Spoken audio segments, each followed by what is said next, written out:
السلام علیکم ورحمۃ اللہ وبرکاتہ. کیا حال ہے سب کا؟ کل ہم نے ایمان کی حلاوت کے بارے میں پڑھا تھا. آپ میں سے کسی نے گھر جا کر اس پر غور کیا؟ کچھ محسوس کیا؟ کچھ سوچا؟ جی، سارا ٹائم غور کیا. الحمدللہ. جی استاذ جی، میں یہ سوچی تھی کل نفس ذائقۃ الموت.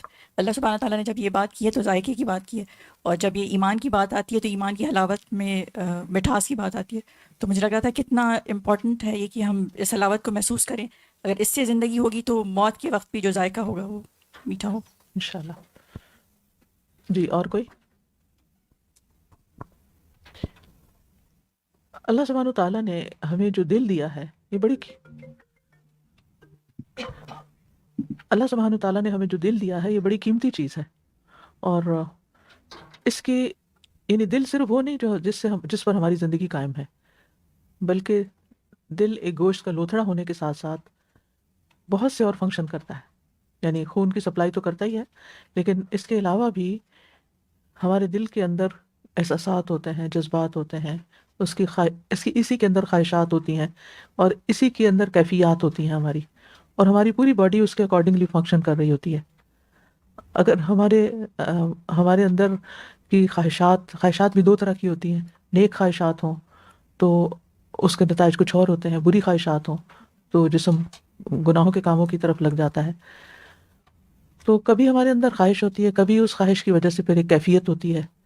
یہ جو مٹھاس ہے نا حلاوت کی، یہ ہماری کیفیت سے تعلق رکھتی ہے کہ ہمارے دل کا حال کیا ہے، ہاں ہم کیسا محسوس کرتے ہیں، ہمارے اندر کیا خیالات ہیں، کیا جذبات ہیں، ہاں کیا سوچے ہیں، کیا سوچ رہے ہیں، کسی بھی چیز کو کس رخ سے دیکھ رہے ہیں. یہ بھی بڑا امپورٹنٹ ہوتا ہے. اور اس سارے کے پیچھے ہمارا دل کام کر رہا ہوتا ہے. ہم دیکھتے بھی اسی کی نظر سے ہیں. اسی لیے کہا جاتا ہے نا کہ آنکھیں اندھی نہیں ہوتی، دل اندھے ہو جاتے ہیں.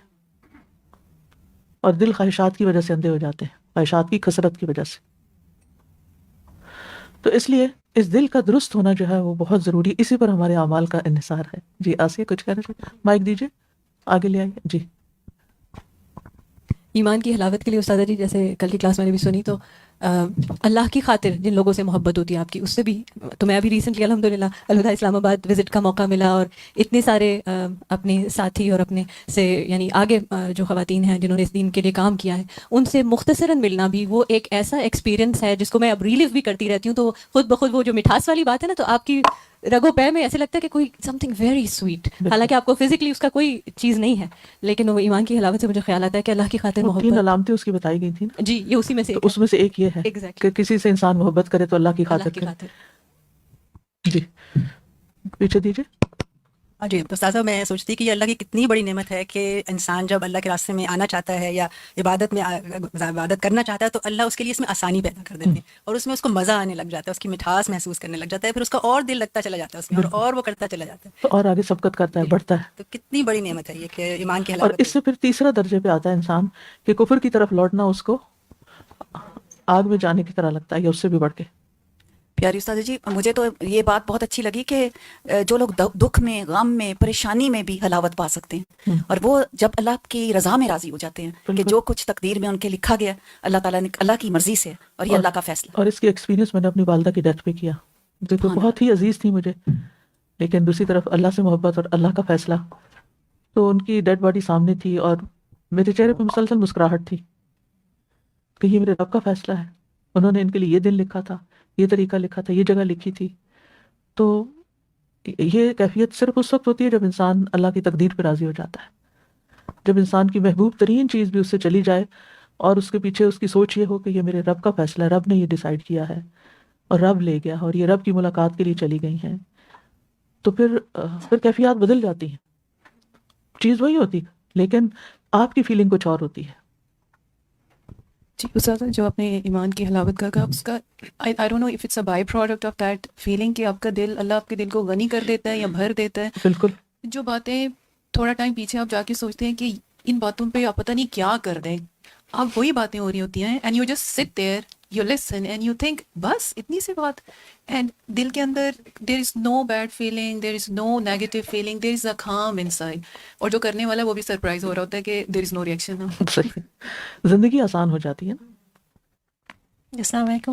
وعلیکم استاذہ میں یہاں وزٹ پہ آئی ہوئی ہوں. میرا تعلق دبئی سے ہے. بہت 2002 سے 2004 تک میں نے الہدا کا کورس کیا تھا, اور اس کے بعد بہت سے اور کلاسز کیے, لیکن وہ مجھے جو قرآن سے میرا جو تعلق ہوا وہ بس اس کا کوئی بدل نہیں ہے. اللہ تعالیٰ آپ کو جزائے خیر دے. اور میں یہاں اس دفعہ, پچھلی دفعہ آئی تھی تو ملاقات نہیں ہوئی تھی آپ سے, اس دفعہ آئی تھی سوچ کے کہ شاید اللہ تعالیٰ ملاقات کرا دے. اور کل ہماری آنٹی سے انہوں نے کہا کہ میں لے کے چلوں گی آپ کو. تو بہت دبئی میں بہت دور سے ایک آدھ دفعہ آپ کے کلاس اٹینڈ کیے تھے, بہت پہلے تو دیکھا تھا. اور یہاں مجھے یہ خوشی ہو رہی ہے کہ میں ان سب بہنوں کے ساتھ یہاں ہوں, اور اللہ تعالیٰ ہم سب کو ایک ساتھ قیامت کے دن اٹھائے اور اپنے محبوب بندوں میں شامل کرے. کیونکہ میں یہاں صرف اللہ کے, میری نیت میں بھی اخلاص دے کہ میں اللہ کی خاطر یہاں آئی ہوں, اور اللہ آپ لوگوں کی بھی اللہ تعالیٰ بہت اجر دے کہ اس میں خیر و برکت شامل کرے. آمین. تو آج ہم انشاءاللہ پڑھیں گے ایمان کی شاخوں کے بارے میں, یا ایمان کی قسمیں, یا ایمان کے شعبے. نحمده ونصلي على رسوله الكريم, اما بعد, فاعوذ بالله من الشيطان الرجيم. بسم الله الرحمن الرحيم. رب اشرح لي صدري ويسر لي امري واحلل عقدة من لساني يفقهوا قولي. ایمان کی شاخیں یا ایمان کے شعبے, اس سے مراد وہ تمام اعمال, اخلاق, ظاہری اور باطنی احوال جو کسی دل میں ایمان کے آ جانے کے بعد اس کے نتیجے اور ثمرے کے طور پر پیدا ہونے چاہیے. جیسے ایک سرسبز درخت ہوتا ہے تو اس سے پتے اور پھول اور پھل نکلنا شروع ہو جاتے ہیں. آپ نے دیکھا ہوگا کہ جب خزاں آتی ہے تو پتے جھڑ بھی جاتے ہیں, لیکن اگر وہ درخت زندہ ہے تو دوبارہ اس میں سے پھل پھول نکلنے لگتے ہیں. اسی طرح بعض اوقات انسان کی کیفیات وہ نہیں ہوتی کہ جس میں انسان بہت اونچے درجے کا ایمان محسوس کرے اپنے اندر یا اس کی حلاوت, لیکن اگر اس کا ایمان ہے تو جو ہی اس کو پھر وہ ماحول ملے گا, وہ موسم بدلے گا, تو وہ سرسبز ہو جائے گا. تو جتنے بھی نیکی کے کام ہیں, جتنی بھی عبادات ہیں, یا اچھے اخلاق ہیں, یا صالح اعمال ہیں, یا احوال ہیں, یہ سب ایمان کے شعبے ہیں, لیکن ان کے درجات مختلف ہیں. ایک حدیث میں ایمان کی 70 سے زائد شاخوں کا ذکر کیا گیا ہے. اکثر شارحین کہتے ہیں, جنہوں نے شرح کی ہے, تشریح کی ہے اس حدیث کی, وہ کہتے ہیں کہ یہاں 70 سے مراد کسی خاص عدد کا تعین نہیں کہ اونلی 70, بلکہ محاورے کے مطابق یہ سمجھانا مقصود ہے کہ ایمان کے بہت سی شاخیں, بہت سے شعبے ہیں. جیسے ایک درخت کی بہت سی شاخیں ہوتی ہیں, تو ایمان کے جو مظاہر ہیں, آؤٹ کم ہیں, وہ بھی بہت سے ہیں. اور یہ ساری شاخیں دراصل اسلام کا ایک خوبصورت شجرہ طیبہ بناتی ہیں, جس کو مومن سے تشبیہ دی گئی ہے. مثل کلمۃ طیبۃ کشجرۃ طیبۃ. اب اس میں آپ سوچ رہے ہوں گے کہ کلمہ طیبہ اور شجرہ طیبہ تو مومن کہاں سے آ گئے؟ کلمہ طیبہ لا الہ الا اللہ ہے. مومن جب لا الہ الا اللہ پڑھتا ہے تو وہ شجرہ طیبہ کی صورت میں نکلتا ہے, یہ مراد ہے. تو سب سے پہلی اور بنیادی چیز تو یہ ہے کہ انسان کے دل میں توحید کا یقین ہو, اور نہ صرف یہ کہ اللہ پر ایمان, بلکہ تمام ایمان کی جتنی بھی قسمیں ہیں, چاہے اللہ کی ذات ہے, یا رسول ہیں, یا کتابیں ہیں, یا فرشتے ہیں, ان سب پر ایمان اور ان کے بارے پہ اچھا اعتقاد, اچھا حسن یقین, حسن ظن, اور ان سب کو برحق ماننا. پھر اسی طرح آخرت کے بارے میں جتنی بھی چیزیں ہمیں بتائی گئی ہیں ان سب کو پوری طرح ان پر یقین رکھنا.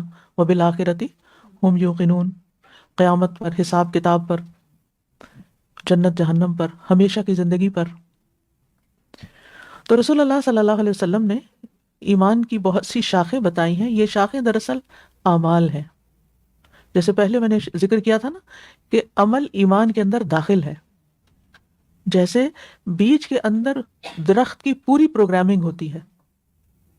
یعنی آپ یوں سمجھیں کہ کسی درخت کا جو بیج ہے وہ ایک چھوٹی سی چپ ہے, جس کو آپ کسی کمپیوٹر میں فٹ کر دیں اور اس کی فائلیں کھلنے لگے تو کیا ہوگا؟ ہر چیز اس میں سے کھل کے سامنے آ جائے گی.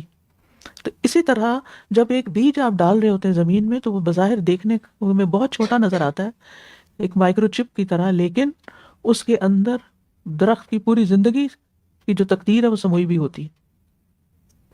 تو اسی طرح ایمان جو ہے بظاہر دیکھنے میں ایک چھوٹا سا بیج ہے، جو لا الہ الا اللہ محمد رسول اللہ کیا ہے، ایک چھوٹا سا جملہ ہے، لیکن جب یہ یقین کے ساتھ اندر دل میں سمایا جاتا ہے تو پھر اس کے بعد اس کی جڑیں بھی اور شاخیں بھی پلنے پھولنے لگتی ہیں اور ہر طرح کے نیک اعمال سرزد ہونے لگتے ہیں، کیونکہ پھر انسان اللہ رخ ہو جاتا ہے، یعنی اس کا انی وجہت وجہی للہ ہی ہو جاتا ہے. پھر کوئی بھی کام اس کو اللہ کی خاطر کرنا پڑے وہ خوشی سے کرتا ہے، چاہے وہ نماز پڑھنا ہو، چاہے وہ اللہ کے راستے میں نکلنا ہو، چاہے وہ انسانوں کی خدمت ہو، وہ کوئی بھی کام ہو، کیونکہ ہم میں سے ہر ایک کے حالات مختلف ہوتے ہیں نا. اور بعض اوقات یہ ہوتا ہے کہ ہم نکلے ہوئے اللہ کی خاطر ہوتے ہیں، جیسے مثلا یہاں پر آپ آ رہے ہیں، الہدا میں آ رہے ہیں، لیکن کبھی آپ کو کوئی ایک کام کرنا پڑتا ہے، کبھی دوسرا کرنا پڑتا ہے، کبھی تیسرا، کبھی چوتھا، یعنی آپ کی ڈیوٹیز چینج ہوتی رہتی ہیں، آپ کے رولز چینج ہوتے رہتے ہیں. چلیے یہ تو ایک سیکنڈری کام ہے نا. جو ایک پرائمری رول ہے آپ کا بینگ اے وومن، اس میں بھی آپ دیکھیں کہ آپ کے رولز کتنے چینج ہوتے رہتے ہیں. کبھی آپ ایک بیٹی ہیں، کبھی بیوی ہیں، کبھی ماں ہیں، کبھی ایک بہن ہے، کبھی کوئی اور رشتہ ہے. تو اس میں زندگی کے جس حصے میں، اور کبھی آپ نانی دادی بن جاتی ہیں، کبھی اور بھی اس سے آگے، تو جتنے بھی آپ کو رول ملتے ہیں ان میں سے جس حال میں بھی اللہ تعالیٰ آپ کو رکھتا ہے، جو بھی آپ کو کام کرنا ہوتا ہے، اگر وہ سب اللہ کی رضا کے لیے ہو، اللہ کی خاطر ہو، تو یہی ایمان کا نتیجہ ہوتا ہے اور ثمرہ ہوتا ہے، اور اسی پر انسان کے لیے اجر ہوتا ہے.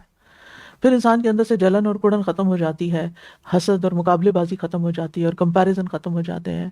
اور پھر انسان کیا سوچتا ہے کہ اس رول میں بھی، بیٹی کے رول میں بھی مجھے جو کچھ خدمت کا موقع ملا والدین کی، وہ اللہ کی خاطر تھا، اجر و ثواب کے لیے تھا. بیوی کے رول میں بھی جو مجھے اپنے فرائض پورے کرنے پڑتے ہیں وہ بھی اجر و ثواب کا باعث ہے اگر اللہ کی خاطر ہے. شوہر پہ احسان نہیں ہے. اسی طرح والدین کے ساتھ کہا گیا احسان کرو، لیکن ہم احسان جتاتے نہیں ہیں. احسان اصل میں ہے کیا؟ اللہ کی خاطر کوئی کام کرنا.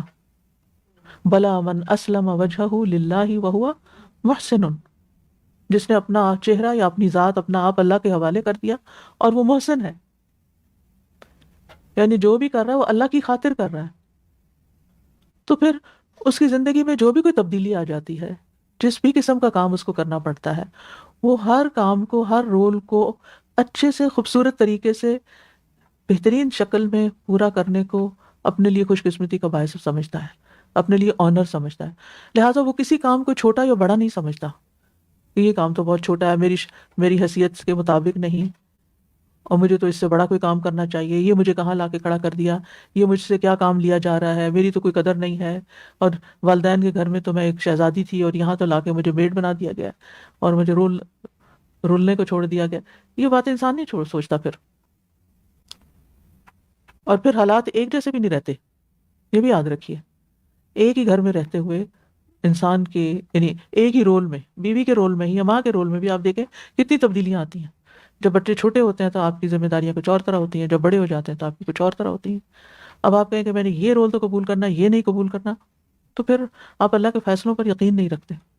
ٹھیک ہے، انسان کو اپنی صلاحیتوں کو، اپنے اوقات کو سوچ سمجھ کے استعمال کرنا چاہیے، لیکن یہ یاد رکھیں کہ کچھ چیزیں انسان کے بس میں ہوتی ہیں، کر سکتا، اور کچھ ان کو تبدیل نہیں کر سکتا. کچھ سچویشنز کو قبول کرنا ہی پڑتا ہے، لیکن جب وہ اللہ کی خاطر ہوتا ہے تو اس میں اجر ہی اجر ہے. کیونکہ اللہ نے ہمیں مختلف صلاحیتیں دے کر پیدا کیا ہے نا، سب کو ایک جیسا پیدا نہیں کیا. کوئی کسی چیز میں آگے ہے، کوئی کسی چیز میں آگے ہے. تو آپ یہ دیکھیں کہ اللہ نے آپ کو کیا صلاحیتیں دے کر پیدا کیا، آپ کیا کرنے کے قابل ہیں، آپ میکسیمائزر کیسے ہو سکتے ہیں کہ اپنی ان ساری قوتوں کو اللہ کی خاطر اچھے کاموں میں لگا کر اپنی آخرت کما جائیں. تو حدیث میں آتا ہے، ابو ہریرہ رضی اللہ، ایمان کی شاخوں کا پڑھیے ذرا، دیکھیے وہاں پر رسول اللہ صلی اللہ علیہ وسلم نے ایمان کی بہت سی شاخیں بیان فرمائی ہیں جو دراصل اعمال ہی ہیں. مثلا لا الہ الا اللہ کہنا کیا ہے؟ اعلیٰ شاخ ہے. ابو ہریرہ رضی اللہ عنہ سے روایت ہے کہ رسول اللہ صلی اللہ علیہ وسلم نے فرمایا، الایمان بدع وسبعون او بدع وستون شعبۃ فافضلها قول لا الہ الا اللہ.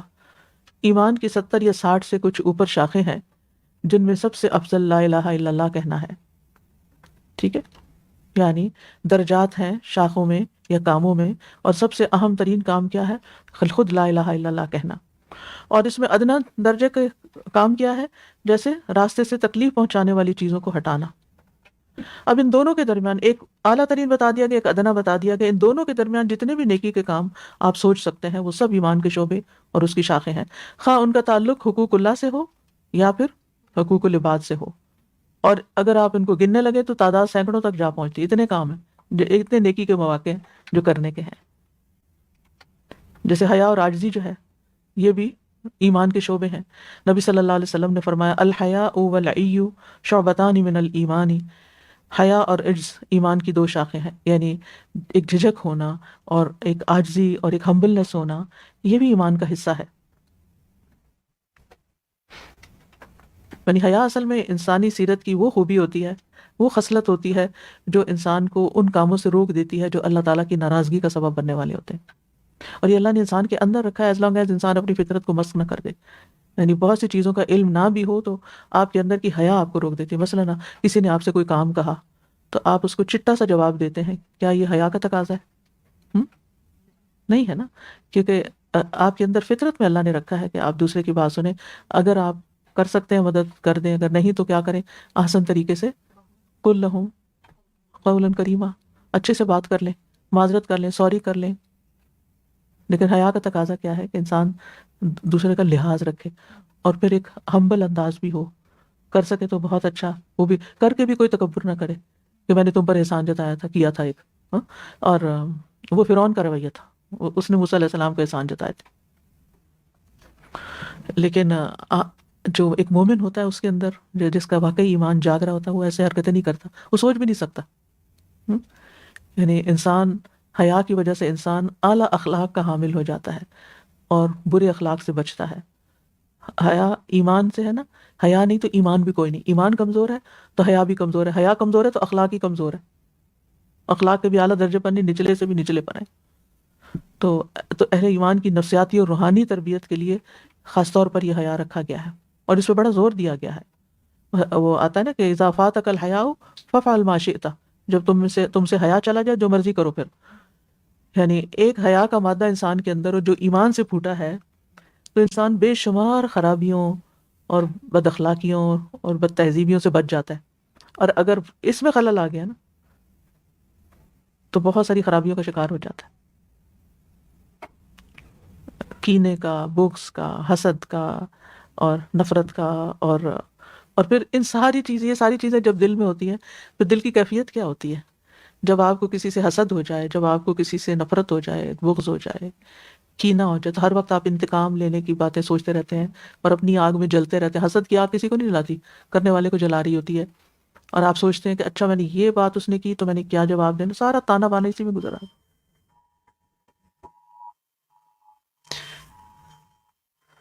پھر یہ ہے کہ اچھا یہ جو حیا ہے پھر انسان کو نہ صرف یہ کہ دنیا کی جنت میں رکھتا ہے بلکہ آخرت میں بھی جنت میں داخلہ دلاتا ہے. اور سب سے زیادہ حیا تو ہمیں اللہ تعالیٰ سے ہونی چاہیے کہ اللہ تعالیٰ کیا کہے گا اگر میں نے یہ کام نہیں کرا. اس کا حق ادا کرنا چاہیے. اور اس کا حق کیا ہے کہ انسان ایسی باتیں سوچے بھی نہ، کیونکہ ہماری سوچ تو اور کسی کو نہیں پتہ چلتی نا. نبی صلی اللہ علیہ وسلم نے فرمایا اللہ تعالیٰ سے حیا کرنے کا حق یہ ہے کہ سر میں جو خیالات ہیں ان سب کی نگرانی کرو، اپنی سوچوں کی نگرانی کرو، اور پیٹ اور جو اس میں بھرا ہے اس کی نگرانی کرو. یعنی فاسد خیالات اور حرام غذا دونوں چیزوں سے بچو. اور موت کے بعد قبر میں جو تمہاری حالت ہونی ہے اسے یاد رکھو. تو جس نے یہ سب کچھ کیا سمجھو اس نے اللہ سے حیا کا حق ادا کیا.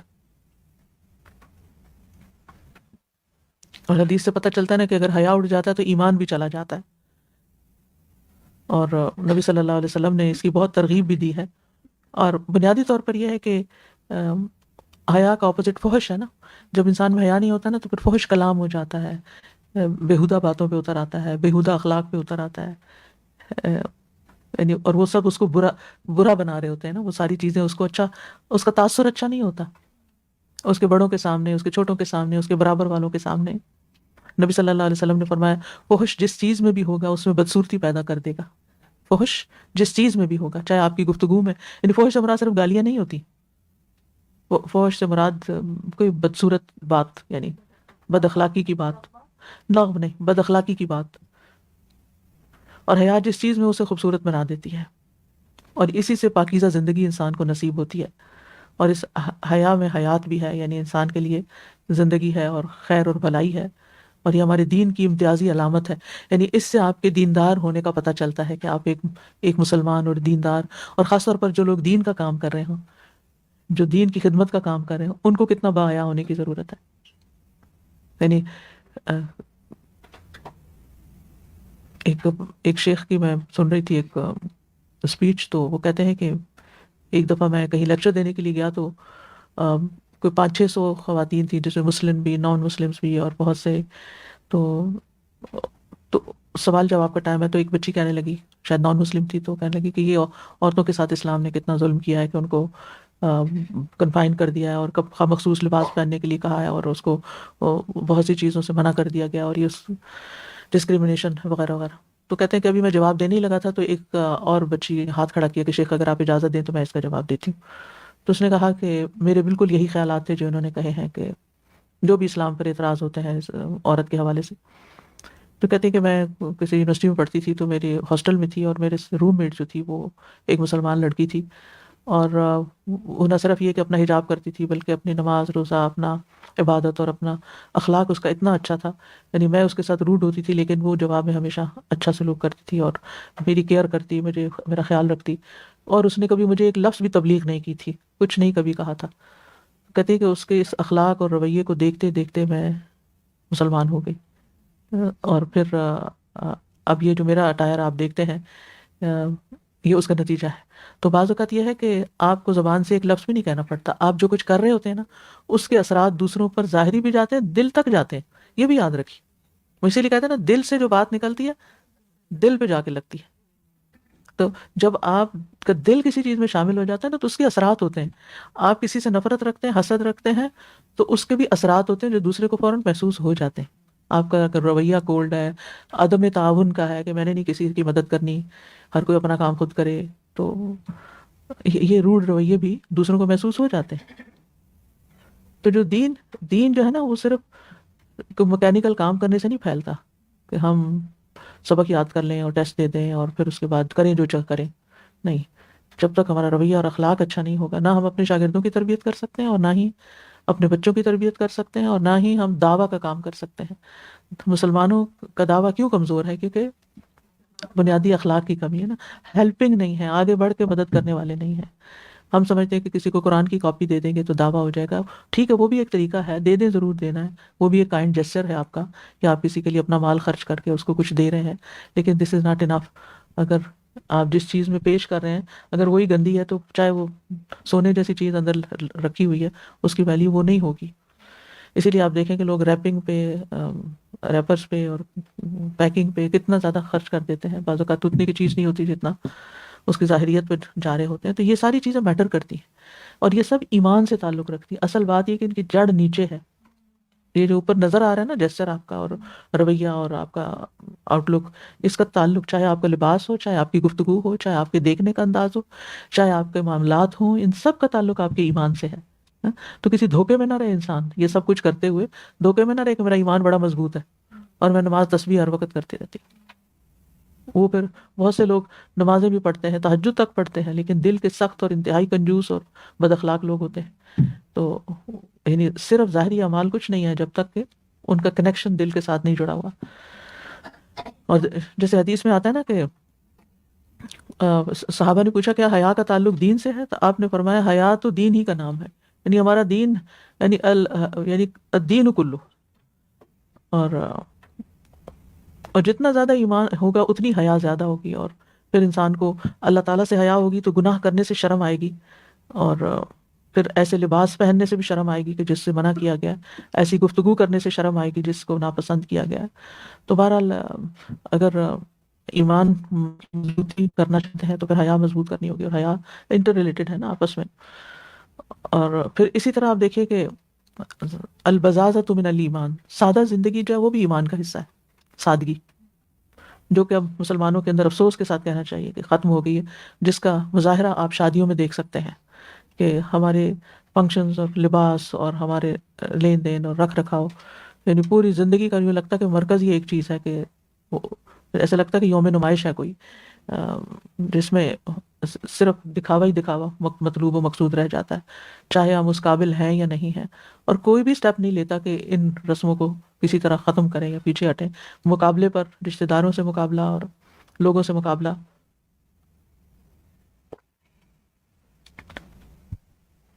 تو سادگی سے مراد کیا ہے؟ سادگی سے مراد نفس کی خواہشات کو کنٹرول کرنا ہے، ضروریات کو کم کرنا ہے، جو نعمتیں ملی ہیں ان پہ قناعت کرنا ہے، جو دوسروں کے پاس ہے اس کی تمنا نہیں کرنی، یا لیت لنا مثل ما اوتی قارون، کہ جو قارون کو ملا ہے وہ ہمیں بھی مل جاتا، یہ تمنا نہیں رکھنی. تو نفس کو بے جا خواہشات سے روکنا اور کم سے کم سامان زندگی رکھنا، یعنی ضرورت کا. اور پھر آپ دیکھیے کہ بعض چیزیں ہماری ضرورت ہوتی ہیں اور بعض چیزیں جو ہوتی ہیں صرف خواہش ہوتی ہیں یا صرف عیش و عشرت کے سامان ہوتے ہیں، ان کی ضرورت ہی نہیں ہوتی. تو یہ جو سادگی کا کلچر اپنانا ہے نا، یعنی سمپل لیونگ، ہائی تھنکنگ، یہ اس کا تعلق جو ہے ایمان سے اور ایمانی کیفیت سے ہوتا ہے کہ آپ کی پرائرٹیز پھر کچھ اور ہوتی ہیں. آپ کا مال کسی اور چیز پر لگ رہا ہوتا ہے اور آپ کا لائف سٹائل بدلتا ہے. آپ غیر ضروری چیزوں کو اپنی زندگی سے باہر نکالتے ہیں تاکہ ضروری کام کر سکیں. اور پھر آپ بناوٹی انسان نہیں رہتے، آرٹیفیشل نہیں رہتے، بلکہ آپ ایک جینون ایکچوئل پرسن ہوتے ہیں کہ آپ ہیں کون. اور حضرت معاذ بن جبل کو نبی صلی اللہ علیہ وسلم نے جب یمن کی طرف بھیجا تو ان کو فرمایا کہ عیش و عشرت کی حالت سے پرہیز کرنا، کیونکہ اللہ کے بندے عیش و عشرت کی زندگی نہیں بسر کرتے. خود نبی صلی اللہ علیہ وسلم کی زندگی سادگی کا ایک بہترین نمونہ تھی، اور صحابہ کا طرز عمل بھی یہی تھا. حضرت عمر رضی اللہ عنہ کو دیکھیں، کسی درخت کے نیچے لیٹ کے آرام کر لیا کرتے تھے. اور اب سادگی نہ ہونے کا نقصان کیا ہوا ہے؟ ہمارے جو ریسورسز ہیں، ایک ایک شادی پہ کروڑوں خرچ ہو رہے ہیں، یعنی صرف ایک دن کے ڈریس کے لیے لاکھوں روپے خرچ ہوتے ہیں. ہم اللہ تعالیٰ کو کیسے جواب دیں گے، کیسے حساب دیں گے؟ یعنی ساری زندگی کا لباس ایک طرف اور اس شادی کے دن کا ایک جوڑا، پھر ایک جوڑا بھی نہیں، ایک شادی کے دن کا جوڑا ہے، ایک ولیمے کے دن کا جوڑا ہے، اور پھر ایک پارٹیوں کے جوڑے ہیں، اور ایک کے اوپر ایک جو ہے چمک دمک اور یہ سب، اس کی کوئی لمٹ ہی نہیں رہی. حالانکہ دنیا کی زندگی کو کیا کہا گیا کہ یہ تو ایک دھوکے کا سامان ہے. یعنی یہ ہم ایک بعض اوقات ہم وہ ہوتے نہیں جو ہم بن کے دکھا رہے ہوتے، تو دوسروں کو ایک طرح سے دھوکے میں مبتلا کر رہے ہوتے ہیں. اور یہ دھوکا کیا ہے کہ پھر ہم ان چیزوں میں اتنا وقت اور مال اور سرمایہ ضائع کر بیٹھتے ہیں کہ ہمارے پاس عمل کرنے کی فرصت ہی نہیں رہتی. جو کرنے کے کام ہوتے ہیں وہ نظر ہی نہیں آتے. دنیا میں کتنے فیصد آبادی ہے جن کو صاف پانی نہیں ملتا، جن کے پاس پانی ہے ہی نہیں بیچاروں کے پاس. ایک دن چند گھنٹے پانی نہ ہو تو آپ دیکھیں زندگی کیا ہو جائے. جن کے پاس کھانے کو نہیں ہے، جن کے پاس تعلیم نہیں ہے، جن کے پاس گھر نہیں ہے، ایک دو نہیں کروڑوں میں ایسے لوگ بستے ہیں. لیکن جن کے پاس ہے ان کی ساری مصروفیت اپنی دولت کی نمائش پر ہے، اور جن کے پاس نہیں ان کے لیے سوچنے کی فرصت ہی کوئی نہیں ہے. فرصت ہی نہیں، دھیان ہی نہیں، دیکھ ادھر سے منہ ہی موڑا ہوا ہے کہ نہ ہی نظر آئے اور نہ ہمیں کچھ کرنا پڑے. لیکن مومن تو ایسا نہیں ہوتا. مومن صرف اپنے لیے تھوڑی جیتا ہے، مومن تو دوسروں کی فکر کرتے ہوئے جیتا ہے. پھر اسی طرح ایمان کا تعلق امانت داری سے ہے. لا ایمان لمن لا امانت لہ، جس کے اندر امانت نہیں ہے اس کے اندر ایمان ہی کوئی نہیں ہے. پھر اسی طرح حدیث میں آتا ہے ان حسن العہد من الایمان، گزرا ہوا اچھا وقت یاد رکھنا ایمان میں سے ہے. سبحان اللہ، اچھی یادیں ان کا ذکر کرنا کہ میرا فلاں ٹائم فلاں کے ساتھ فلاں کی کمپنی میں بہت اچھا رہا، جو عزیز پیارے رشتہ دار فوت ہو چکے ہیں ان کے ساتھ جو ہماری میموریز ہیں کبھی بیٹھیے ان کا ذکر کرنا. تو حسن العہد من الایمان. پھر افضل الایمان الصبر والسماحہ، صبر کرنا اور عفو درگزر سے کام لینا، یہ افضل ایمان ہے. اچھا، لڑائیاں ختم کیوں نہیں ہوتی؟ کیونکہ کوئی فریق معاف ہی نہیں کرتا نا. یعنی ایک زیادتی کرتا ہے تو دوسرا کہتا ہے میری باری کب آئے گی کہ میں اس سے بدلہ لوں، اور پھر وہ دل میں رکھ بیٹھتا ہے. یعنی اس کو کینہ کہتے ہیں. ایک دن شاید آپ میں سے کسی نے مجھ سے سوال کیا تھا کینہ اور بغض کا کیا فرق ہے، تو اس میں الحمدللہ میں شرح صدر ہوا کہ کینہ وہ ہوتا ہے جس کے بعد آپ کے اندر انتقام کا جذبہ ہوتا ہے، یعنی دل میں کسی کے لیے ایسی نفرت کہ جس سے بدلہ لینے کا آپ سوچتے رہتے ہیں کہ کب وقت آئے تو میں اس کو مزہ چکھاؤں. پھر اسی طرح اور ایمان کی علامت کیا ہے؟ اچھی طرح وضو کرنا، یہ نصف ایمان ہے. اسباغ الوضوء شطر الایمان، الطہور شطر الایمان. یہ تو حدیث سب نے پڑھ رکھی ہوگی نا، یہ پاکیزگی نصف ایمان ہے. پھر اپنے ساتھی کے لیے وہی پسند کرنا جو اپنے لیے پسند ہو. یہ تو اتنا سخت کرائٹیریا صحیح بخاری میں ہے، لا یؤمن احدکم حتی یحب لاخیہ ما یحب لنفسہ. تم میں سے کوئی شخص مومن نہیں ہوگا جب تک اپنے بھائی کے لیے وہ پسند نہ کرے جو اپنے لیے پسند کرتا ہے. ہم اپنے لیے، ہمارے دوہرے معیار ہوتے ہیں، ہم لینے کے ہمارے پیمانے اور ہوتے ہیں، دینے کے کچھ اور ہوتے ہیں. اپنے حقوق ہمیں خوب یاد ہوتے ہیں، لیکن جب دینے کی باری آتی ہے تو ہمارا رویہ کچھ اور ہی ہوتا ہے۔ پھر اسی طرح نبی صلی اللہ علیہ وسلم سے ہر چیز سے بڑھ کے محبت کرنا، والذی نفسی بیدہ لا یؤمن احدکم حتی اکون احب الیہ من والدہ وولدہ، قسم ہے اس ذات کی جس کے ہاتھ میں میری جان ہے، تم میں سے کوئی بھی مومن نہ ہوگا جب تک میں اس کے والد اور اس کی اولاد سے بھی زیادہ اس کا محبوب نہ بن جاؤں۔ پھر اللہ کے لیے کسی سے محبت کرنا، 3 خصلتیں جس میں ہوں اس نے ایمان کی مٹھاس پالی، اللہ اور اس کا رسول اس کے نزدیک سب سے زیادہ محبوب بن جائیں، وہ کسی انسان سے محض اللہ کی خاطر محبت کرے، وہ کفر میں واپس لوٹنے کو ایسا برا جانے جبکہ اللہ نے اس کو اس سے بچا لیا، جیسا کہ آگ میں ڈالے جانے کو برا سمجھتا ہے۔ پھر اسی طرح تکلیف دہ چیز کو دور کرنا، رسول اللہ صلی اللہ علیہ وسلم نے فرمایا اور ایمان کی سب سے ادنا شاخ راستے سے تکلیف دہ چیز کو ہٹا دینا ہے۔ یہ بھی ایمان کا حصہ ہے کہ آپ جا رہے ہیں، آپ کو دوسروں کی تکلیف کا احساس ہوتا ہے۔ وہ ایک شخص جس نے ایک درخت شاید کاٹا تھا کہ لوگوں کے رستے میں آتا ہے، اس کی وجہ سے وہ جنت میں ٹہلتا ہوا دیکھا گیا، اس نیکی اللہ تعالیٰ کو پسند آ گئی اس کی۔ تو یہ سارے کرنے کے کام ہیں ایمان کو اسٹرینتھن کرنے کے لیے اور ایمان کا اظہار کرنے کے لیے۔ اور پھر یہ ہے کہ دل کے اندر محبتیں بھی ہوتی ہیں، تو اپنی محبتوں کو بھی چینلائز کرنا کہ کس کس چیز سے محبت کرنی چاہیے اور کس چیز سے محبت نہیں کرنی چاہیے۔ کچھ لوگ سیلف سینٹرڈ ہوتے ہیں، انہیں صرف اپنے آپ سے محبت ہوتی ہے، اپنے علاوہ کسی چیز سے نہیں ہوتی۔ اپنے خول سے بھی باہر نکلنا چاہیے۔ ہم بڑے فخر سے کہتے ہیں کہ میں بہت سینسیٹیو ہوں۔ بھائی کیوں سینسیٹیو ہیں آپ اتنے؟ کس نے کہا آپ اتنے سینسیٹیو ہو؟ یہ عیب ہے، ایک ویکنیس ہے، یہ کمزوری ہے۔ مومن تو مضبوط ہوتا ہے۔ یہ عذر ہر وقت تراشتے رہنا میں سینسیٹیو ہوں، بھلے ہوں پھر آپ بھگتے ہیں اپنے آپ کو۔ کس کا نقصان کر رہے ہیں اتنے سینسیٹیو بن کے؟ تو بات یہ ہے کہ اپنے آپ سے اتنی محبت نہ کریں۔ پھر کچھ لوگ اپنے بچوں کے بارے میں بڑے سینسیٹیو ہوتے ہیں، ان کو کوئی کچھ کہہ نہ دے، حتیٰ کہ ہسبینڈ بھی اگر کچھ کہہ دے تو اس سے بھی لڑائی شروع کر دیتے ہیں۔ اتنے پوزیسو ہوتے ہیں کہ بس کوئی ان کی طرف ٹیڑھی آنکھ سے بھی نہ دیکھے، ان کو کچھ کرنے نہیں دیتے، ان کو کچھ اپنے پاؤں پہ کھڑے نہیں ہونے دیتے، اوور پروٹیکٹیو۔ تو ان ساری محبتوں کو چینلائز کریں۔ آپ دیکھیں کہ کہاں کون سی محبت آپ کو کمزور کیے ہوئے ہے کہ جس کی وجہ سے آپ کچھ اور کر نہیں پا رہے۔ یعنی اب بعض اوقات گھروں کی محبت، کچھ خواتین گھروں سے اتنی محبت کرتی ہیں، تو سورۃ توبہ میں اس کا جواب آ گیا نا، وَمَسَاكِنَ تَرْضَوْنَهَا أَحَبَّ إِلَيْكُم مِّنَ اللَّهِ وَرَسُولِهِ وَجِهَادٍ فِي سَبِيلِهِ۔ اگر وہ تمہارے گھر جنہیں تم بہت پسند کرتے ہو تمہیں زیادہ محبوب ہیں اللہ سے اور اس کے رسول سے اور اس کے رستے میں جہاد کرنے سے، تو پھر انتظار کرو حتیٰ کہ اللہ اپنا فیصلہ لے آئے۔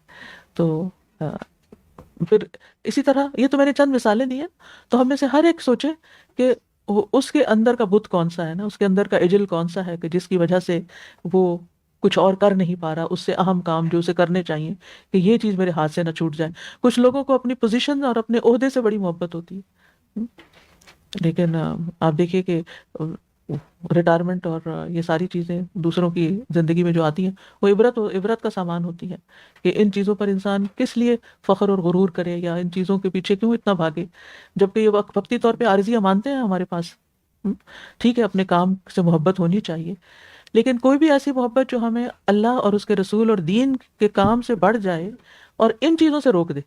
اللہ کہا کہ اللہ کی عبادت کرنے سے، رسول صلی اللہ علیہ وسلم کی سنت کی پیروی کرنے سے یا پھر دین کی خدمت کرنے سے جو چیز رکاوٹ بننے لگے، سمجھیں کہ وہ ہمارے لیے ایک اجل، یعنی وہ جو بچڑا بنی اسرائیل کا تھا نا، وہ اشربوا فی قلوبہم الاجل، وہ اجل بن گیا ہے۔ تو کرنے کے کام کیا ہے کہ ہم اپنے محبتوں کا جائزہ لیں، اپنے دل کی کیفیات کا جائزہ لیتے رہیں، اپنی خواہشات کو پرکھیں، کس کس چیز کی خواہش ہے میرے دل میں۔ اگر کوئی آپ سے اچانک سوال کرے کہ آپ اپنی نمبر 1 خواہش بتائیں تو کیا بتائیں گے آپ؟ جی تجویز ٹھیک ہو جائے، آج کل یہ خواہش نمبر 1 ہوگی، بہت اچھی خواہش ہے۔ اچھا بعض اوقات ہم بکھلائی جائیں گے، اچھا وہ کون؟ جی یعنی ہمیں خود بھی نہیں پتا ہوتا، لیکن ہم کئی خواہشوں میں جکڑے ہوئے ہوتے ہیں لیکن خود بھی پتہ نہیں ہوتا۔ تو وہ چیز جو بات الحمدللہ جی، تو اس میں لیکن ہوتا خواہش وہ قوت ہوتی ہے نا پھر کہ جو جس کے پیچھے لگ جاتا ہے انسان، پھر وہ پھر ایسے چین سے بیٹھنے نہیں دیتی انسان کو، وہ اس کے لیے ہر وقت سوچنا شروع کر دیتا ہے۔ تو وہ کون سی سوچ ہے کہ وہ کون سا خیال ہے جو بار بار آپ کے دل میں آتا ہے؟ اس کو بھی انالائز کریں، یعنی کس چیز کے بارے میں آپ بہت زیادہ سوچتے ہیں. اسی طرح کرنے کے کام میں یہ کہ جو بھی کریں اللہ کی خاطر کریں. پھر یہ ہے کہ ایمان کا ایک تقاضا خشیت الہی بھی ہوتا ہے، اللہ کا خوف ہو، گناہ کے بعد ندامت ہو، توبہ کی کثرت ہو. وہ میں نے کہا تھا نا کہ خوش قسمت ہے وہ شخص، وہ حدیث میں آتا ہے نا کہ خوشخبری ہے اس شخص کے لیے جو اپنے اعمال نامے میں استغفار کی کثرت پائے. یعنی قیامت کے دن جب ہم دیکھیں گے اعمال نامہ تو اس میں استغفار کتنا ہے، روز کتنی دفعہ کرتے ہیں، کب کرتے ہیں، کیا بار بار پلٹتے ہیں یا بس. پھر اسی طرح نعمتوں کا شکر ادا کرنا، یہ بھی ایمان کا حصہ ہے. اور شکر کیسے ادا کرنا؟ ہاں، مثلاً اللہ نے مال دیا ہے تو کیا کرے، شکر کیسے ادا کرے گا؟ سب سے پہلے زکوٰۃ دے گا. کچھ لوگ صدقہ خیرات کرتے رہتے ہیں، زکوٰۃ کا نام نہیں لیتے. ٹھیک ہے، اللہ نے اچھی صحت دی ہے تو کیا کرے، نماز اچھے سے پڑھے. سب سے پہلے تو نماز کے ارکان، قیام، رکوع، سجدہ، ہر چیز، کیونکہ اگر اس میں کمی ہے تو آپ کچھ لوگوں کو نماز کا صرف آدھا ثواب ملتا ہے، کچھ کو صرف 9واں حصہ ملتا ہے، کچھ کو 10واں حصہ ملتا ہے. تو اپنی نمازوں کو درست کریں.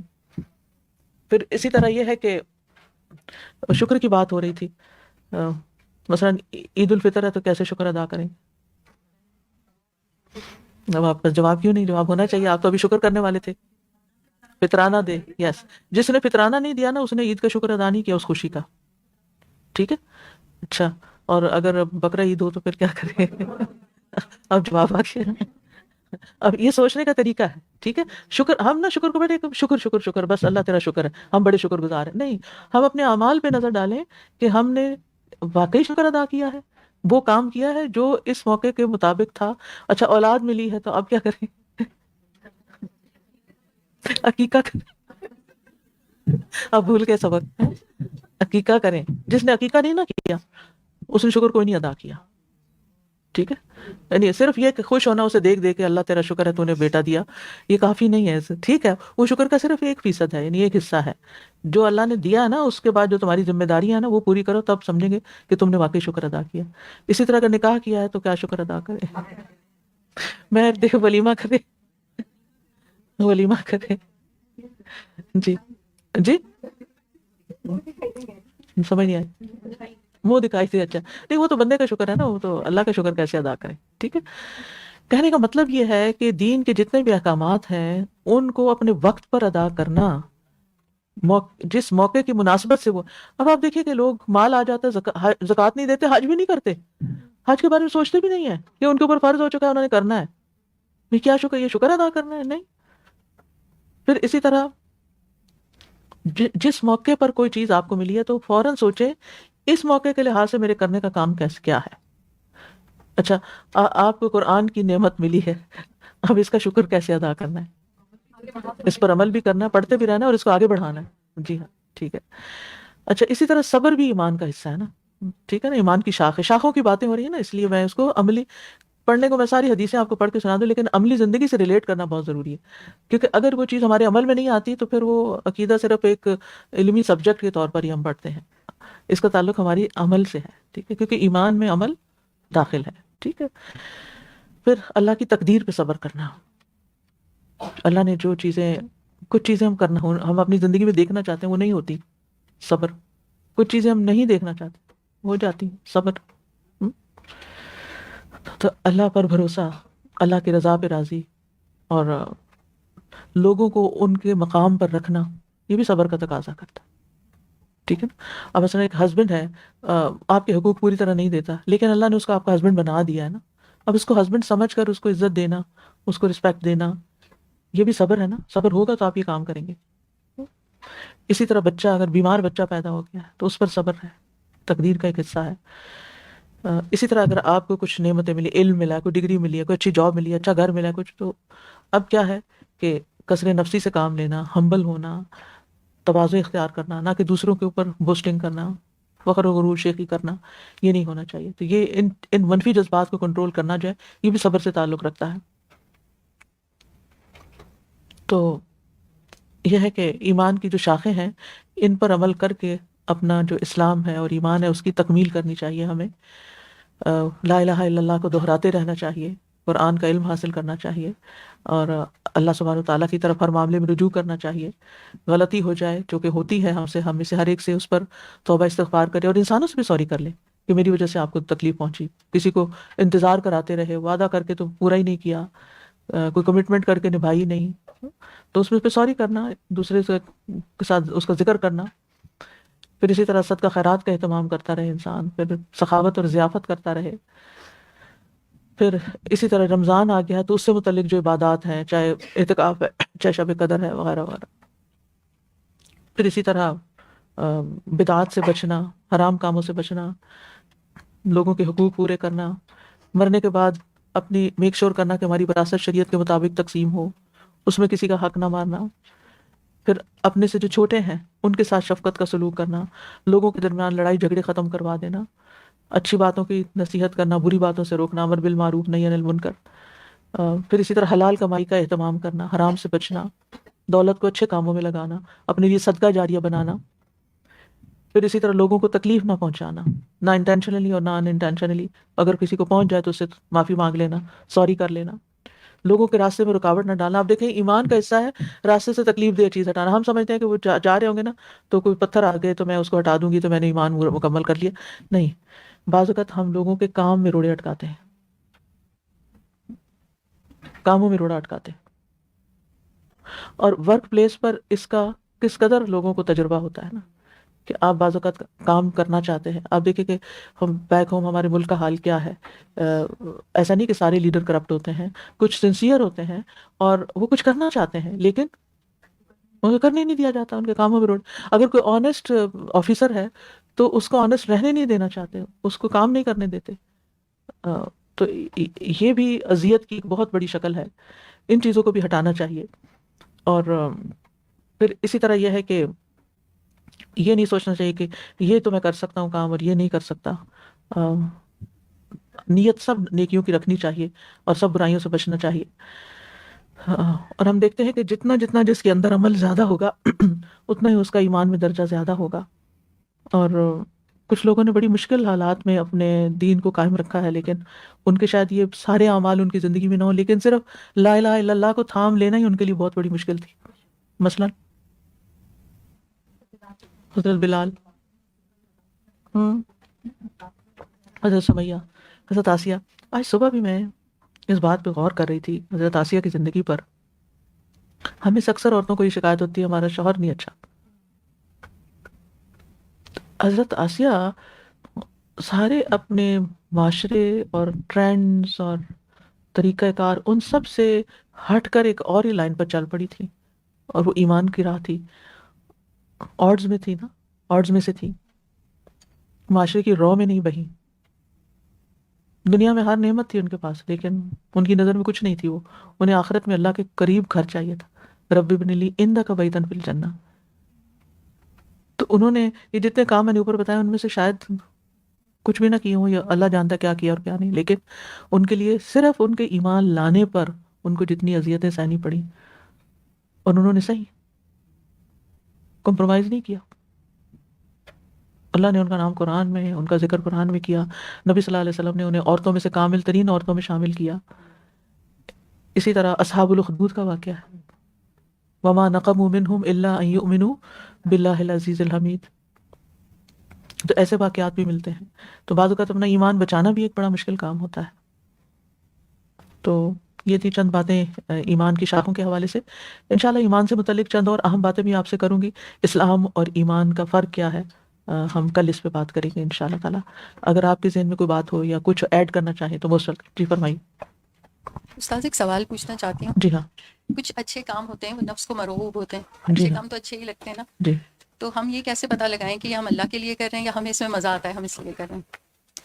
وہ تو اس دن بھی میں نے حدیث سنائی تھی نا کہ اذا سرت کا حسنۃ کا, تو ایمان کی پہچان یہ ہے کہ اگر آپ کو اپنی نیکی خوش کر دے, تو اس میں کوئی برائی نہیں ہے کہ آپ نیکی کر کے خوش ہوتے ہیں, یا آپ کچھ کام کر کے تو آپ کو خوشی محسوس ہوتی ہے, تو وہ ایمان کی علامت بھی ہو سکتی ہے. ضروری نہیں کہ نفس کی وجہ سے آپ کر رہے ہیں.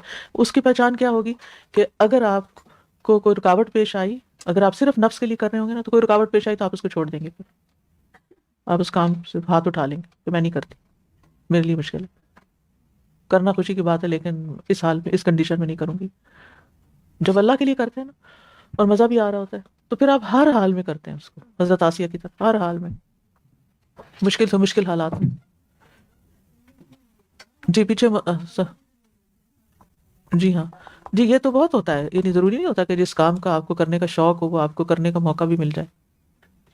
استاذہ جی ایک جیسے حرام کو حرام سمجھنا بھی ایمان کا حصہ ہے، اس کو حلال نہ سمجھا گیا، اور حلال جو ہے اس کو حلال سمجھنا بھی.